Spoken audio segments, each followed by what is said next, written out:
जो आदमी मुझे लाए थे उनमें से एक बोला, राना, ये मुझे भास्कर लाल का भेजा हुआ लगता है। दूसरा बोला, कहो तो इसे अभी गोली से उड़ा दूं। पहला फिर बोला, राना, ये जासूस है, पाखंडी है, इसके थैले में ये चाकू भी था। राना खूनी ने अपना हाथ बुलंद किया। दोनों चुप हो गए। राना खूनी मुझे अभी तक घूर रहा था। मैं अपने ध्यानों में वेदों के श्लोक पढ़ रहा था। राना ने अपनी गंभीर आवाज में पूछा, और क्या क्या निकला है इसके थैले में से? मेरे थैले में से निकला हुआ चाकू, जड़ी बूटियों वाली मिसवाक और उबले हुए चावलों का बंधा हुआ दोना राना के सामने पेश कर दिया गया। राना ने चाकू उठाकर गौर से उलट पलट कर देखा। अब मैंने जबान खोली। हम साधु लोग हैं, सन्यासी धारी हैं, जंगल में दिन को घूम फिर कर इस चाकू से जड़ी बूटियां काट कर इकट्ठी करते हैं। राणा ने चाकू से नजरें हटाकर एक बार फिर मुझ पर अपनी लाल लाल मकनातीसी नजरें जमाती। उसने चाकू तख्त पर अपने करीब ही रख दिया और मिसवाक उठाकर पूछा, ये क्या है? मैंने कहा, ये नाग बूटी है। कैसा ही जहरीला सांप क्यों न काटे, इसे मुंह में लेकर चबा लो, सांप का जहर खत्म हो जाता है। राणा खूनी के चेहरे पर एक ऐसी अय्याराना मुस्कुराहट नमूदार हुई कि मेरा जिस्म कांप उठा। मैंने उसके दिल का हाल पढ़ लिया था और मेरा कयास गलत नहीं था। उसने मेरे हाथ खुलवा दिए और मिसवाक मेरी तरफ बढ़ाकर बोला, इसे अपने पास रखो। फिर अपने पीछे बैठे हुए दोनों आदमियों से एक नाम लेकर कहा, धोमू, सांप वाली मटकी लाओ अंदर से। खौफ की एक ठंडी यख लहर मेरी नाफ से उठी और उसने एक पल के लिए मेरे सारे जिस्म को बर्फ की तरह सख्त कर दिया। वो क्या करना चाहता था मैं समझ गया था। या अल्लाह मेरी हिफाजत फरमा। एकदम उस बूढ़े आदिवासी का चेहरा मेरी आंखों में घूम गया, जिसने मुझे ये जड़ी बूटी वाली मिसवाक देकर कहा था कि अगर सांप काट ले तो इस बूटी को थोड़ा सा खूब चबाकर इसका अर्क पी जाओ तो सांप का जहर जायज हो जाता है। उस वक्त मैंने यकीन कर लिया था, लेकिन अब मौत फन उठाए मेरे सामने खड़ी लहरा रही थी। मैं चुप था और उस आदमी को तक रहा था जो उठकर पीछे गार में गया था। चंद सेकंड के बाद वो बाहर आया तो उसके हाथ में मिट्टी का एक छोटा सा मटका था जिसका मुंह कपड़े से बंद कर दिया गया था। राणा ने उसे हुक्म दिया कि सांप वाला मटका मेरे सामने रख दिया जाए। ऐसा ही किया गया। मटके के मुंह पर मोटा कपड़ा रस्सी से बांध दिया गया। अब राणा मेरी तरफ मुतवज्जे हुआ और मटके की तरफ इशारा करते हुए बोला, मटके में एक जहरीला नाग है जो मेरे आदमियों ने कल ही तराई में पकड़ा था। मटके में हाथ डालकर सांप से अपने आप को डसवाओ, फिर अपनी इस नाग बूटी से अपना इलाज करके दिखाओ। अगर ये बूटी सच्ची निकली तो तुम भी सच्चे सन्यासी हो गए। मैं तुम्हें कुछ नहीं कहूंगा और मेरे आदमी अपनी हिफाजत में जंगल में छोड़ आएंगे। मटके को खोलकर उसमें पूरा हाथ डालो। एक लम्हे के लिए तो मेरे हवास मुख्तल हो गए। जंगल और सुर्ख चट्टानें और इन खूनी वहशियों के चेहरे मुझे घूमते हुए नजर आए। राणा खूनी ने अपनी राइफल की नाल का रुख मेरी तरफ कर दिया और बोला, अगर तुमने मटके में हाथ न डाला तो इसका मतलब होगा कि तुम थानेदार भास्कर लाल के भेजे हुए जासूस हो और मैं तुम्हें गोली से उड़ा दूंगा। राणा ने अपनी बंदूक का सेफ्टी कैच चढ़ा दिया। नाल का रुख मेरे चेहरे की तरफ किया। जहरीले जंगली सांप वाला मटका मेरे सामने धरा था। नाम नेहाद सांप के त्रियाक वाली मिसवाक मेरे हाथ में थी और मौत मेरे सामने खड़ी थी। दूसरा कोई रास्ता नहीं था। मटके में भी मौत थी, सामने भी राइफल की शक्ल में मौत थी। मैं भाग भी नहीं सकता था। दाएं बाएं भी राणा खूनी के आदमी राइफलें लिए खड़े थे। मैंने दिल ही दिल में आयतल कुर्सी पढ़नी शुरू कर दी। कभी ख्याल आता कि मेरा खुदा मुझे बचा लेगा, कभी ख्याल आता कि सांप के डसने से मैं हलाक हो जाऊंगा और आदिवासी बूढ़े की जड़ी बूटी मेरी जान नहीं बचा सकेगी। खौफ और अंदेशे की एक लहर गुजरती तो दूसरी आ जाती कि नहीं, अल्लाह मुझे बचा लेगा। ये जड़ी बूटी अपना असर दिखाएगी, जरूर असर दिखाएगी। आखिर यही तो जड़ी बूटी थी जिसके अर्क ने मेरे सामने ही उस आदिवासी को अच्छा कर दिया था जिसे सांप ने डस लिया था। ये यहाँ भी जरूर असर करेगी। मुझे अल्लाह का नाम लेकर इस इम्तिहान में छलांग लगा देनी चाहिए। इंशाअल्लाह कामयाब रहूंगा और फिर राणा खूनी मेरा गुलाम बन जाएगा और मुझे सोनिया का सुराग लगाने में कोई दिक्कत नहीं होगी। मैं उसका खोज लगा सकूंगा। राणा खूनी की गंभीर आवाज बुलंद हुई। वो तमिल में कह रहा था, मैं 3 तक गिनूंगा। अगर तुमने मटके में हाथ न डाला तो मैं गोली चला दूंगा। एकदम से मेरा खून गर्म हो गया। मुझे अपने जिस्म में अजीम तरीन कुव्वत का एहसास हुआ। मुझे ऐसा लगा जैसे मैं दुनिया का मजबूत तरीन इंसान हूँ। मैंने मिसवाक वाली जड़ी बूटी को मुंह में डालकर तोड़ा। उसका टुकड़ा दांतों तले दबाकर चबाना शुरू कर दिया। उसके साथ ही मटके के मुंह पर बंधी हुई रस्सी खोलकर कपड़ा हटाया। मटके में से सांप की फुनकार की आवाज आई, मगर उस वक्त मेरा एतकाद और खुदा की बनाई हुई जड़ी बूटी पर एतमाद इस कदर पुख्ता हो चुका था कि मुझे सांप की फुनकार किसी खरगोश की आवाज मालूम हुई। मैंने दिल ही दिल में कलमा शरीफ पढ़कर मटके में हाथ डाला। उस वक्त बूटी का कसीला जायका मेरे मुंह में घुल रहा था और मेरे हाथ के ऊपर वाले हिस्से पर अंगूठे के करीब सांप का मुंह जोर से टकराया और ऐसी चुभन हुई जैसे किसी ने सुई चुभो दी हो। मैंने जल्दी से हाथ बाहर खींच लिया। मेरे हाथ पर अंगूठे के करीब खून का एक कतरा याकूत की तरह चमक रहा था। सब मेरी तरफ दहशत अंगेज नजरों से देख रहे थे। उन सबको यकीन था कि अभी मेरा जिस्म नीला पड़ जाएगा, सारे बदन पर छाले पड़ जाएंगे और मुंह से झाग निकलना शुरू हो जाएगी और मैं मर जाऊंगा। मुझे अपने जिस्म में शदीद गर्मी महसूस हुई। जैसे किसी ने मेरे खून में खौलता हुआ पानी शामिल कर दिया हो।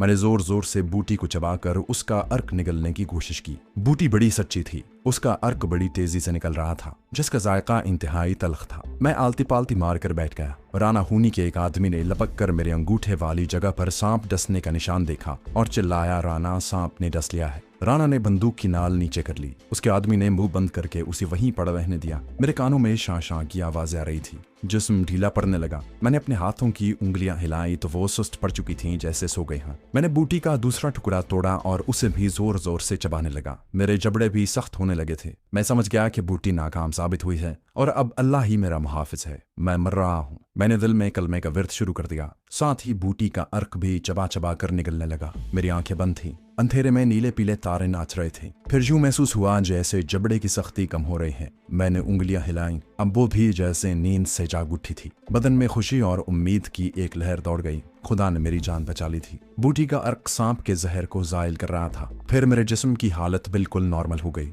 जिस्म की तपिश और उंगलियों और जबड़े की ऐंठन खत्म हो चुकी थी। मैंने आंखें खोल दी। मुझे सुर्ख चट्टानों के ऊपर नारंगी रंग का आसमान दिखाई दिया। मशरिक में सूरज गुरूब हो रहा था। राना खूनी अपने तख्त के पास उठकर खड़ा हो गया और बंदूक के सहारे झुका हुआ मुझे गौर से देख रहा था। उसके राइफल बरदार साथी भी जमीन पर बैठे मेरी तरफ देख देख कर हैरान हो रहे थे। उनके चेहरे बता रहे थे कि वो मुझसे मरूब हो चुके हैं। खुदा ने मुझ पर सबसे बड़ा करम ये किया था कि मेरी जान बचा ली थी। अगर इत्तेफाक से मुझे ये बूटी आदिवासी बूढ़े से लेने का ख्याल न आता तो आज मैं अपनी ये दास्तान बताने के लिए जिंदा न होता। मैं उठ खड़ा हुआ। राना खूनी में बंदूक तख्त पर फेंक दी। दोनों हाथ बांध कर बोला, महाराज, हमें क्षमा कर दें, आप सच्चे सन्यासी हैं। राना खूनी में मुझे अपने पास तख्त पर बड़ी इज्जत से बिठाया और मेरे लिए दूध और घी लाने का हुक्म दिया। वो बोला, महाराज, भास्कर लाल हमारा दुश्मन है। हम चोर डाकू नहीं हैं। हम अपनी मर्जी से यहाँ आज़ाद जिंदगी बसर कर रहे हैं। हम किसी को कुछ नहीं कहते, बस ये चाहते हैं कि यहाँ हमें कोई तंग न करे। फिर उसने मुझसे नाक बूटी लेकर एक बार फिर उसे उलट पलट कर देखा और बोला, महाराज, ये किस जंगल से मिलती है? मैं बूटी के फोक को अभी तक चबाए जा रहा था। अब सिर्फ मेरे अंगूठे पर उस जगह हल्की हल्की सी चुभन हो रही थी जहाँ सांप ने काटा था। मैंने कहा, ये आंध्र प्रदेश के जंगलों में नहीं मिलती। मेरे गुरुजी ये मेरे लिए कैलाश पर्वत से लाए थे।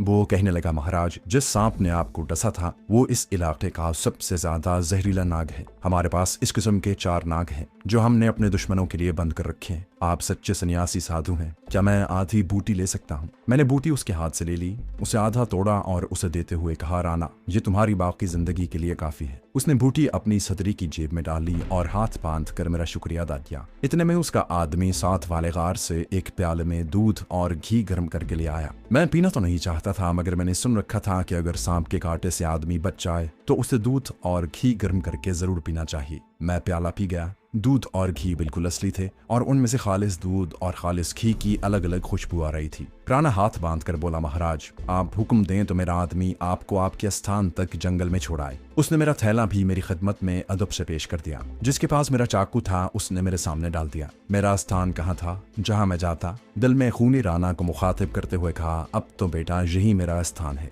अब तो सोनिया को यहाँ से लेकर ही अपने स्थान पर जाऊंगा। मैंने मुस्कुराकर कहा, राना, हम तुम्हारी सेवा से खुश हुए हैं। जी चाहता है कि कुछ रोज तुम्हारे पास ही किसी गार में रहकर भगवान की पूजा करें। राना खूनी बड़ा खुश हुआ। बोला, महाराज, ये तो मेरे धन भाग है। ये साथ वाला गार बिल्कुल खाली है। मैं आपको वहाँ तख्त बिछा कर शेर की खाल बिछाए देता हूँ। आपको यहाँ कोई तकलीफ नहीं होगी। मैंने एक हाथ उसे आशीर्वाद देने के अंदाज में उठाया और कहा, राना, तुमने हमें सम्मान दिया है। हम तुमसे प्रसन्न हुए हैं। बस गार के बाहर हमारे लिए आग का मचान लगा दे। उसने हाथ बांध कर बड़ी आजिज़ी से कहा, महाराज, मुझे क्षमा करें। हम यहाँ बाहर अलाव रोशन नहीं कर सकते। आप तो जानते हैं हमारे दुश्मन को हमारे ठिकाने का पता चल जाएगा। आपके तख्त के गिर्द हम मच्छरदानी तान देंगे। मैं समझ गया, वो ठीक कह रहा था। आंध्र प्रदेश की पुलिस उसकी तलाश में होगी। जाहिर है वो एक मफरूर था। मैंने मुस्कुरा कर कहा, कोई बात नहीं, हम वैसे ही करेंगे जैसे तू चाहेगा। गार में हमारा स्थान लगा दे। अब हम भगवान की पूजा पाठ करेंगे। उसने उठते हुए मेरे कदम छू कर कहा, महाराज, मेरे लिए जरूर प्रार्थना करना। मैंने उसकी तरफ हाथ बुलंद करके कहा, अवश्य करेंगे। तू आज से हमारा बालका है। जा, तेरा कल्याण हो। राना खूनी तो फूले नहीं समा रहा था। उसी वक्त साथ वाले तीसरे गार में मेरे लिए तख्त बिछा दिया गया। वो खुद मुझे लेकर गार में आया। अंदर लालटेन ताक में जल रही थी। तख्त पर शेर की खाल बिछी थी। एक तकिया भी लगा था। बांस तख्त के चारों कोनों पर लगे थे जिन पर मच्छरदानी लपेट दी गई थी। वो मच्छरदानी छोड़ने लगा तो मैंने उसे ये कहकर मना कर दिया कि हम साधु सन्यासी को मच्छर तंग नहीं करते। ये भी प्रभु की संतान है। मैंने चप्पल उतार कर तख्त पर आलती पालती मारकर बैठ गया और गले में से माला उतार कर अश्लोक पढ़कर उनका विरत करने लगा। राणा खामोशी से बाहर निकल गया। उसके जाते ही मैंने आंखें खोलकर देखा, गार तन था। अगरचे छत बहुत ऊंची थी मगर वहां हब्स हो रहा था। कुछ मच्छर भी मेरे कानों में भिनभिनाने लगे। प्रभु की उस संतान को मैंने मारना शुरू कर दिया मगर मच्छर पीछा नहीं छोड़ रहे थे। अभी गार से बाहर निकलना मुनासिब नहीं था। मैं उन लोगों पर अपना असर जायल होते गवारा नहीं कर सकता था। मैं सब्र करके वहीं बैठा रहा। आहिस्ता आहिस्ता बाहर रोशनी कम होती गई। फिर शाम का अंधेरा फैल गया। इतने में राणा के 2 आदमी मेरे लिए कॉफी लेकर आए और पूछा कि महाराज कॉफी पियेंगे। मुझे कोई हैरानी न हुई क्योंकि मैं जानता था कि ये लोग चाय की जगह कॉफी इस्तेमाल करते हैं और इलाके की देहात में भी कॉफी कसरत से पी जाती है। मैंने कॉफी का ढूंगा ले लिया और तख्त से उठते हुए कहा, हमारा स्थान बाहर ले चलो, हम तारों की ज्योति में भगवान की पूजा करेंगे। उसी वक्त मेरा तख्त गार से निकाल कर बाहर खुली फजा में गार के थाने के सामने लाकर बिछा दिया गया, जहां मच्छरदानी भी छोड़ दी गई। मैं तख्त के सामने पत्थरों पर बैठ गया और उलख निरंजन का नारा बुलंद किया। लालटेन बाहर नहीं लगाई गई थी। मैंने देखा कि साथ वाले दोनों गारों के अंदर ही लालटेन रोशन थी। बाहर कोई लालटेन जहाँ कहीं भी आग नहीं जल रही थी। खाना भी एक गार के अंदर ही आग जलाकर पकाया जा रहा था। जब रात हो गई तो राणा खूनी मेरे पास आकर बैठ गया। राइफल अब भी उसके कांधे पर पीछे को लगी हुई थी। मैंने उससे संसार और माया की बातें शुरू कर दी। अंधेरे में उसकी आंखें सांप की आंखों की तरह चमक रही थी। साफ लग रहा था कि उसे मेरी बातों से कोई दिलचस्पी नहीं है। वो दाएं बाएं और कभी दूर नीचे वाली वादी की तरफ देख लेता। इतने में उसके आदमी हमारे लिए खाना लेकर आ गए। खाने में भुना हुआ मुर्ग और चावल थे। मिर्च की चटनी भी थी। राणा बोला, महाराज आप हमारे मेहमान हैं। मैं जानता हूँ आप साधु लोग गोश्त नहीं खाते, परंतु आज मेरा दिल रख लीजिए और मेरी खातिर ये खा लें, मुझे बड़ी खुशी होगी। भुने हुए जंगली मुर्ग के मसालों की तेज खुशबू आई तो मेरी भूख तेज हो गई। सांप के जहर ने जाते जाते शायद मुझे शदीद भूख लगा दी थी। मैंने कहा, राणा तू मेरा बालका है, मैं तेरा दिल नहीं तोड़ूंगा। तेरे लिए मैंने अपने आप को सांप से टसवा लिया था, मुझे मुर्ग खाने से क्या एतराज हो सकता है। इस जुमले से राणा खूनी बहुत महसूस हुआ। अपनी रान पर जोर से हाथ मारकर हंस पड़ा। फिर हाथ बांध कर बोला, महाराज आप भगवान सम्मान है, आपने मेरी बात मानकर मुझे सम्मान दिया है। खाने के बाद उसके आदमी वहां ताड़ी की बोतल ले आए। राणा ने बोतल को सीने से लगाकर कहा, महाराज आप मुझे माफ कर दें, मैं रात को खाने के बाद ताड़ी न पीऊं तो खाना हजम नहीं होता और मुझे नींद भी नहीं आती। वो बोतल खोलकर खटाखट ताड़ी के 6-7 घूंट पी गया। आस्तीन से मुंह पोंछा और उठते हुए बोला, मैं चलता हूँ महाराज, सुबह मिलूंगा। वो बोतल सीने से लगाए मेरे करीब से भारी जूतों की आवाज पैदा करता हुआ अपने गार की तरफ चला गया, जो मेरे गार से चंद कदम के फासले पर तीसरा गार था। उस गार के बाहर उसके 2 आदमी पहरे पर बैठ गए और वो भी ताड़ी से शौक कर रहे थे। उस गार की दूसरी जानिब भी एक गार था। उस गार के अंदर से हल्की हल्की रोशनी बाहर आ रही थी। मुझे शुबह होने लगा कि उस गार में शायद सोनिया को रखा गया है, मगर दिल नहीं मानता था। अगर सोनिया वहां होती तो उसकी एक आध आवाज जरूर सुनाई दे जाती। इस बात का मुझे यकीन था कि सोनिया इस राणा खूनी के कब्जे में ही है। हो सकता है कि उसने मेरे आने के बाद उसे जंगल में करीब ही किसी दूसरी जगह मुंतकिल कर दिया हो। उसके खास राजदार मोटे चंदू ने खबर दी थी कि धनपति सोनिया को करौंदी जंगल में राणा खूनी के पास फरोख्त करके आया है। मैं चौथे गार में से निकलती हुई हल्की हल्की रोशनी को देख रहा था। रात गहरी होती चली गई। गर्मियों का हफ्सालूद आसमान चमकीले सितारों से झिलमिलाने लगा। नीचे जंगल में गहरी तारीकी और मौत जैसा सन्नाटा छा गया। राणा के गार के बाहर मौजूद 2 आदमी पहरा दे रहे थे। उनमें एक ताड़ी के नशे में वहीं पड़ गया। दूसरा आदमी उसके कांधों को जोर जोर से हिलाने लगा, मगर वो बदमस्त होकर सो गया था। जो पहरेदार होश में था उसने उसे उठाकर पत्थर की नीम कद्यादम दीवार के साथ इस तरह उकड़ू बिठाकर राइफल उसके हाथ में थमा दी जैसे वो जागकर पहरा दे रहा हो। अंबार के अंदर से राणा खूनी की गुर्राहट नुमा आवाज और किसी को छिड़कने और गालियां देने की आवाजें आने लगी। जाहिर है वो नशे में था। बाहर वाला पहरेदार बार बार गार में जाता और वापस आकर बैठ जाता। एक बार राणा खूनी की आवाज बुलंद हुई। ये आवाज बड़ी गजबनाक थी। पहरेदार भागकर अंदर गया। राणा खूनी उसे गालियां देकर कोई शय लाने को कह रहा था। मुझे उसके मुंह के निकले हुए तमिल जबान के बेरब्त अल्फाज समझ में नहीं आ रहे थे। पहरेदार दूसरे ही लम्हे गार से निकलकर उस गार की तरफ बढ़ा जहां से लालटेन की हल्की हल्की सी रोशनी आ रही थी। वो गार में दाखिल हो गया। मैं आंखें फाड़ कर अंधेरे में देखने की कोशिश करने लगा। थोड़ी देर बाद पहरेदार नीम रोशन गार से निकला तो उसके पीछे पीछे धीमी रोशनी में मुझे वही सर्वकद सुर्ख साड़ी वाली लड़की नजर आई जिसे मैंने शाम से कुछ पहले नीचे नदी में स्नान करते देखा था। अब वो अंधेरे अंधेरे में थे और उनके साए राना खूनी के गार में आगे पीछे दाखिल हो गए। फिर राना के एक वहशियाना पैकहे की आवाज गूंजी